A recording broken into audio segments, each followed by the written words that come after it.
Disclaimer: the views and opinions expressed in this program are those of the speakers and do not necessarily reflect the views or positions of any entities they represent. Listener discretion is advised.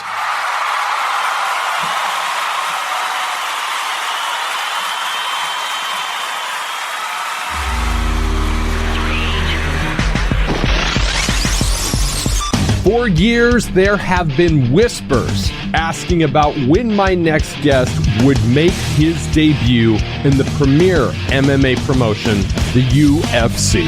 And on June 24th, 2023, he did just that on 10 days' notice and put on a performance that is already getting talked about as being Fight of the Year. A Chicago, Illinois native training out of Denver, Colorado with our good friends in Elevation Fight Team. I am proud to welcome Chepe Machinegun Mariscal to Caught on the Mic today. Ladies and gentlemen, this is Caught on the Mic.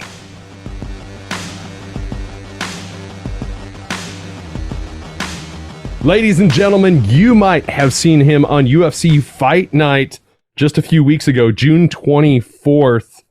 Chepe Machinegun Mariscal, how the hell are you, man? Doing great, man. Doing great. Thanks for being here. And I know it's been a crazy few weeks. Let's talk about what's happened in the whirlwind that's gone on in the 2 weeks since the fight. Well, a lot of people want to see me back in the cage. I know that, people just keep sending me messages. They can't wait. I've been doing outside things like moving apartments, and spending time with my son, but still in the gym. I just started coming back to the gym, got done sparring, and then just waiting for the next fight. Now, you took this fight on 10 days notice. Now, if you don't want to give up the details, that's okay. But did this fight and the UFC contract all kind of materialize that fast? I had this management team that ended up talking to the matchmakers, and they threw an offer, and it was obviously a 10 days notice, and it was up a weight class, and they were like, if your guy wants it, he can have it. So I thought about it real quick, but then I just said yes. I only had one coach's approval, really, but I was like, let's go. I'm ready. It's for the UFC. They kind of want those kind of they kind of want those kind of guys ready for ready to fight and in kind of their schedule. So yeah, man, it just all planned out pretty well. You fought as an amateur from 2011 to 2014, and you've been fighting as a professional since 2014. And you fought for various organizations like LFA, Cage Fury, Cage Warriors, and now the UFC. So has it always been your dream to be a professional fighter? Yeah, for sure. I started at the age of 6 fighting, doing jiu-jitsu and judo, and then boxing, kickboxing started getting mixed in. And then at the age of 9, I got snuck into an MMA promotion from the head coach at the time. And he snuck in me, and he was like, oh, yeah, he's my son, And they're like, oh, okay, let him in, And I got in, and I got a good seat, like in the stands. And then it was like, I don't know, like 4th, 5th fight, and somebody got knocked out. And suddenly when they got knocked out, the crowd went crazy, and then I was like, whoa, I had goosebumps, all this, and then I was like, you know what? I want to be a professional MMA fighter. That's amazing. And yeah, I've been chasing it since. So yeah, it's good to, finally be living that dream, Yeah. And how long have you been in Colorado? 6 years, 7 years, wow. Actually. Yep. And you were in Illinois before that? Yes. Yep. One of the things that I looked at, some of your stats, is 6 of your wins came from knockout, 3 wins by submission, and 5 first-round finishes. That's a lot of excitement, right? Yeah, for sure, dude.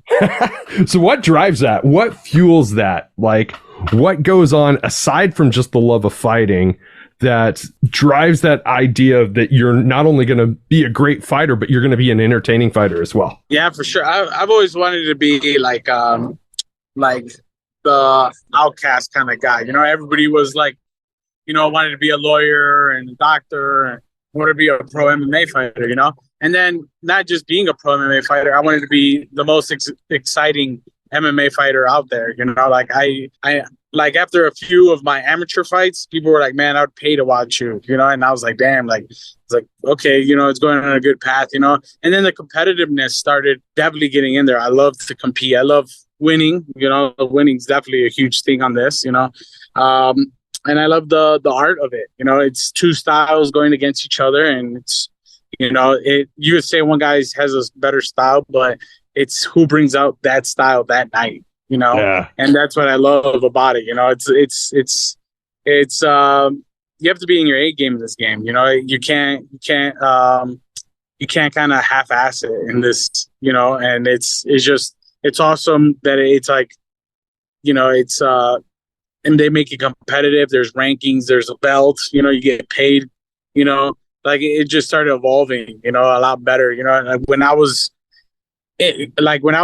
telling people I wanted to be a pro fighter, guys were getting paid 200 and 200, like $400 a night to fight. You know, and they had this crazy cool fight. And I'm like, damn, like, I'm like, man, I want to fight for like good money. You know, I don't want to fight for no chump money. So it was definitely a way to build up, you know, and get there. And yeah, man, I love fighting and I love getting paid, you know. Awesome. So what are some of the things that inspire you as far as your pathway to success?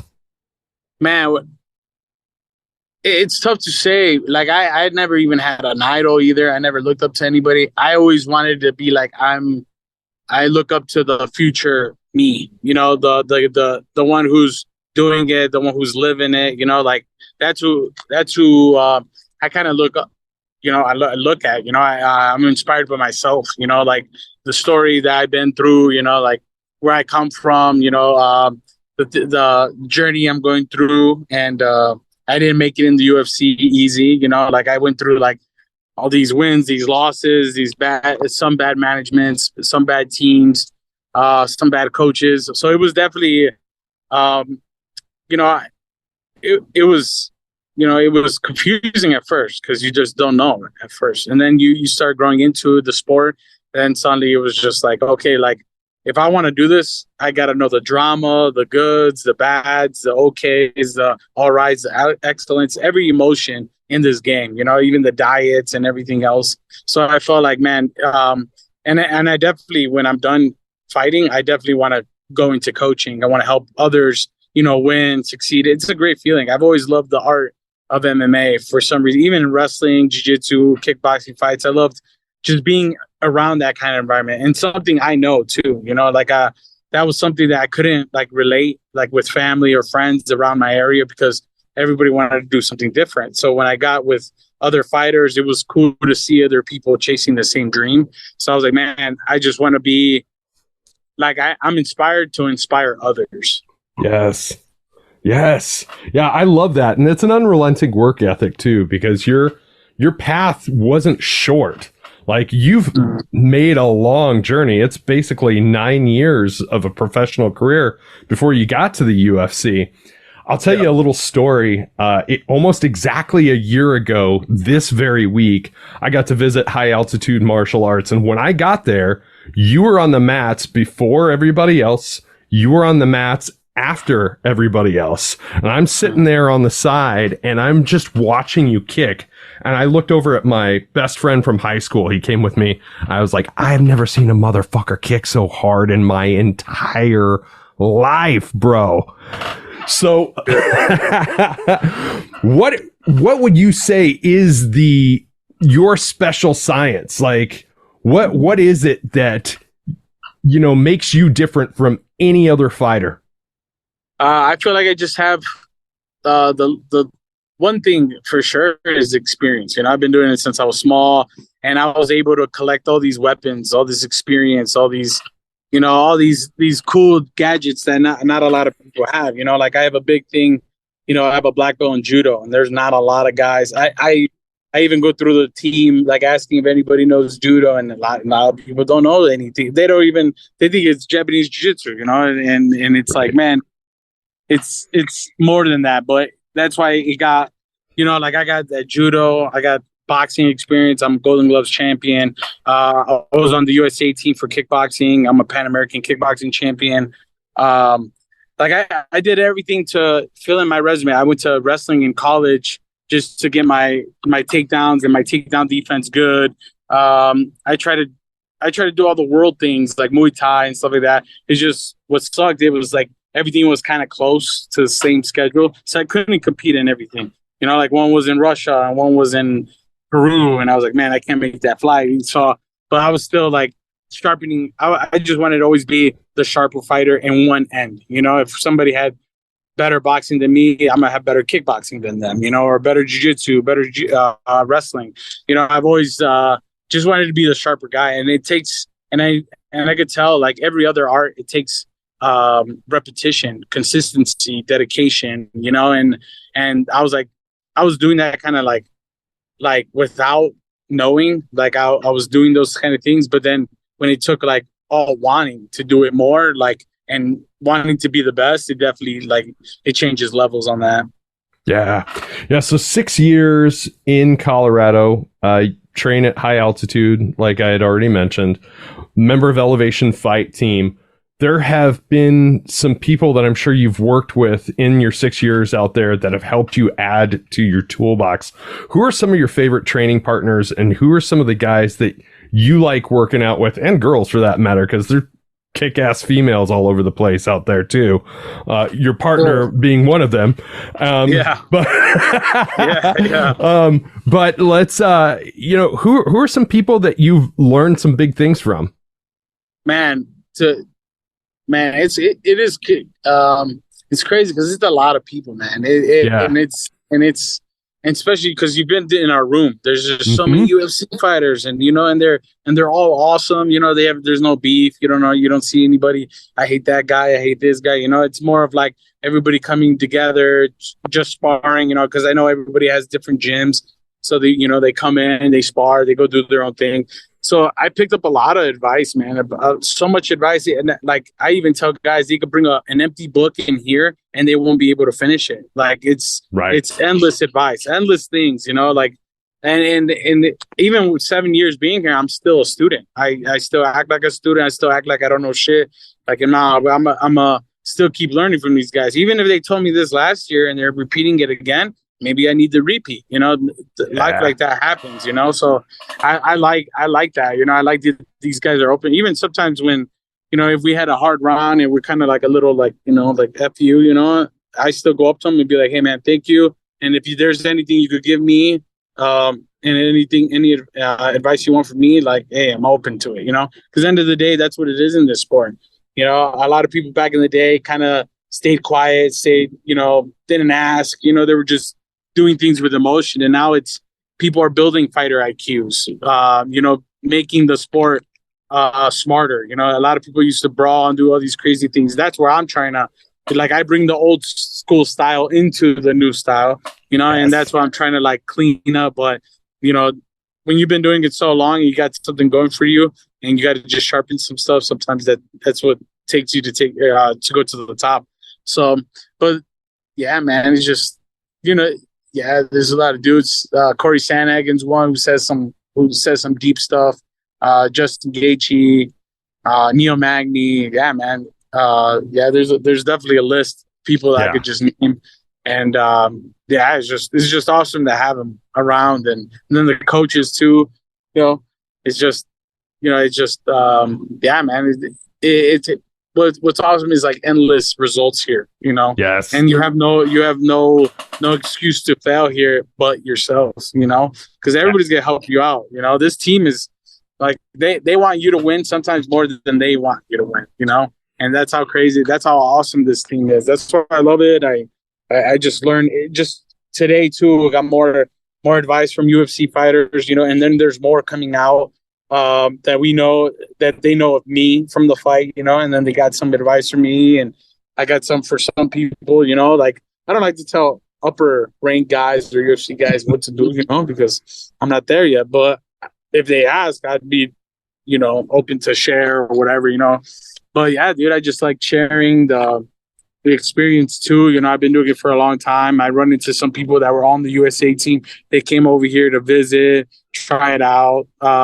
Yeah, man. So, and getting advice from them. So it's endless advice, endless, just like it makes me want to be here. Like I've traveled all over the U.S. I've met so many fighters, so many coaches, where there's like one good fighter and it's one good coach, and and here we have, I couldn't ask for more. We have more than 5, coaches that coach in the UFC or big promotions, and then we have a bunch of UFC fighters, that fight even outside of the UFC, a bunch of upcomers, guys in Bellator, guys in PFL, like making noise, and it's like, man, we're doing it, like I don't know how many.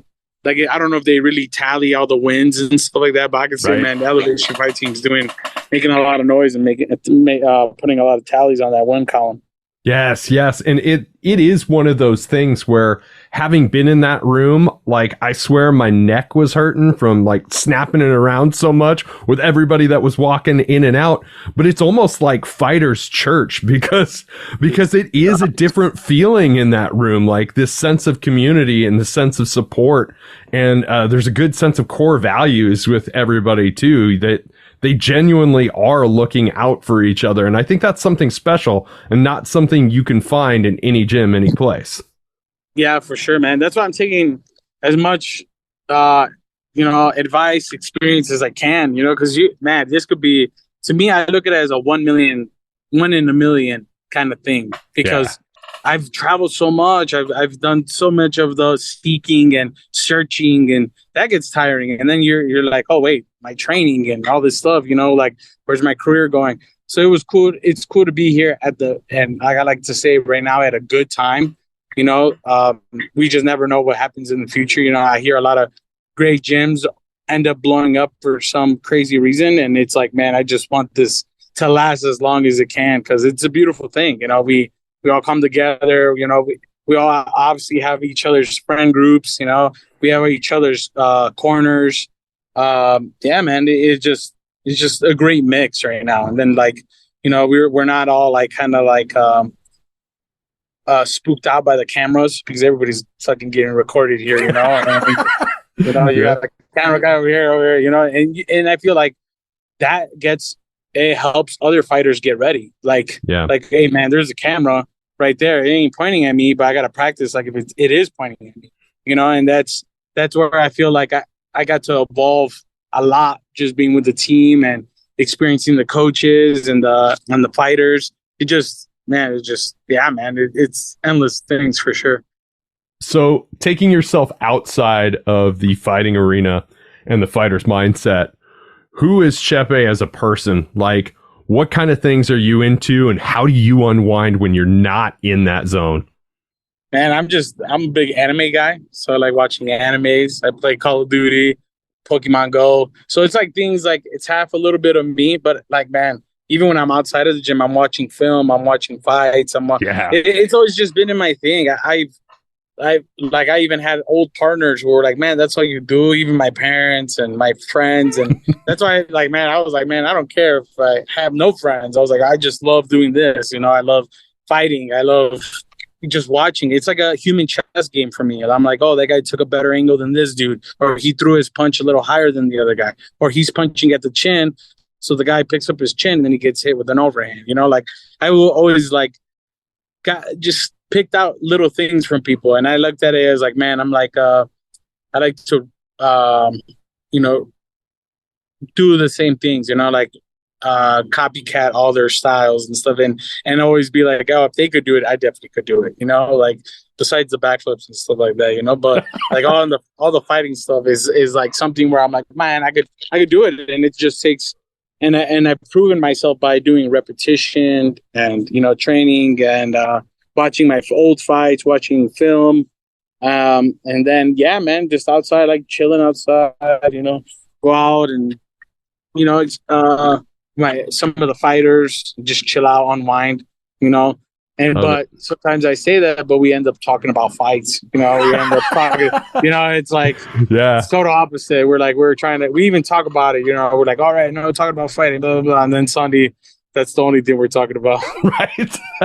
But man, I tell you what, sometimes if you want to experience success, you got to live in the moment of success and like fully embrace it when it's happening. And it seems to be a moment for you right now. So I'll wrap this up because I know you are really crunched for time, but what's your advice for making the world a better place tomorrow than what it is today as you see it?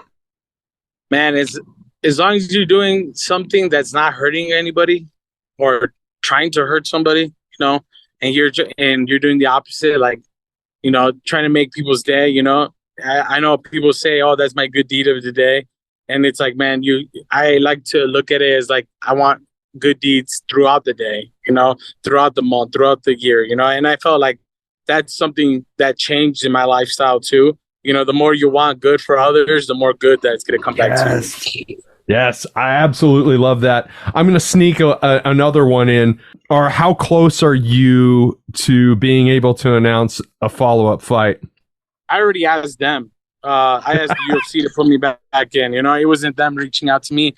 But it's definitely, I'm trying to get back in September. If I get any word, I hope I get any word today because I've been blowing them up. So we'll see. But yeah, man, I'm trying to see when I could get back in. I'm not trying to take no short notice fights anymore either. Like I would like a nice camp and a nice training session, something scheduled and set up and give a better performance and hopefully get a finish. So are you hoping to go back to featherweight?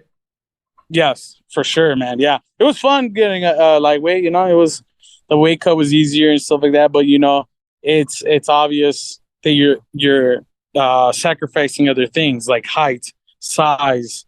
I don't know about the power part because I have a lot of power, but like I like to look at it like that way. But I'm like, man, I'm just a dog. When I get in there, dude, I don't care how big, how short. Let's fucking go, So yes. It's definitely like featherweight for sure, But like if they have any super fight or something crazy they want to make up at lightweight, we'll maybe test it out.